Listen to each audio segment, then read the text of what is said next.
janjimu nyekseni ijab kabul kue robojomu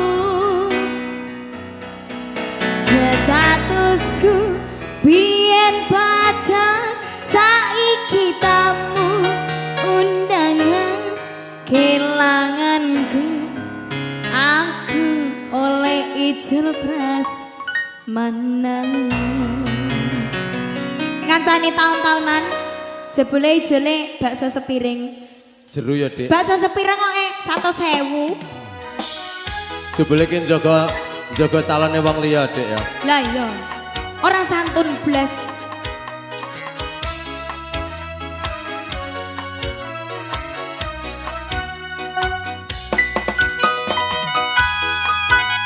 sogo keri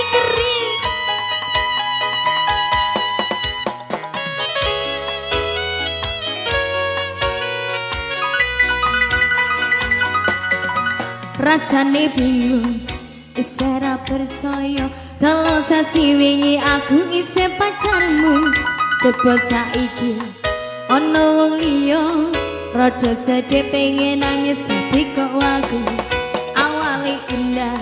kini berantakan kabeh cita mok rampungi nganggo undangan aku gagah takon ning resepsian kowe sesandingan tak tinggal dangdutan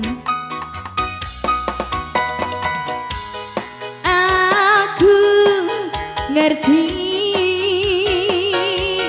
yen atiku mung tonggo rekreasi aku sadar ku relakan walaupun sedikit ambian minggu esok atas rupa kasih piseng resepsimu yang sedi ijam kabul gue robojomu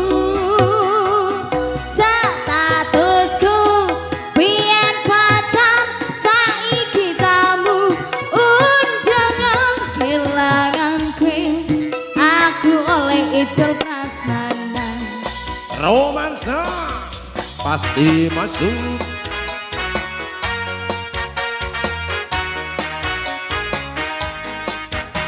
kenapa Bang Dip? Reget bekas gemekane wonge mas talepane kok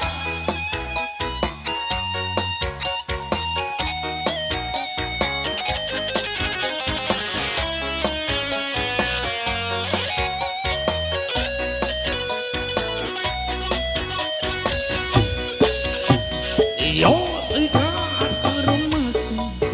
sonya nangke nuntut urepe naku akasesantani mlaku tahunan dadi rana gunane dewa sayang dadi rapena atine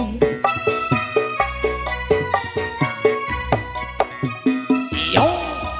ngerti aku nampani undangan ono jenengmu aku bingung ra karengan biyen pacar saiki undangan dadi saksimu pas munggane pelaminan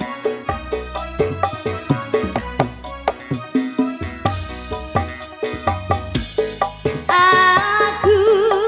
ngerti yo yen atiku mung tonggo rekreasi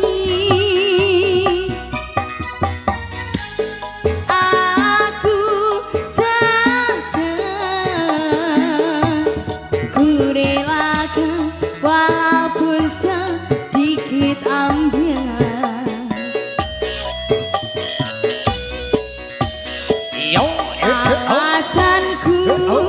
milih dene mergo kowe ganteng dene kerep padha bertahan soyo abang kowe ra tau peduli sedangkan dek gak mati sampai jumpa ku Goodbye sayang, aku rapi.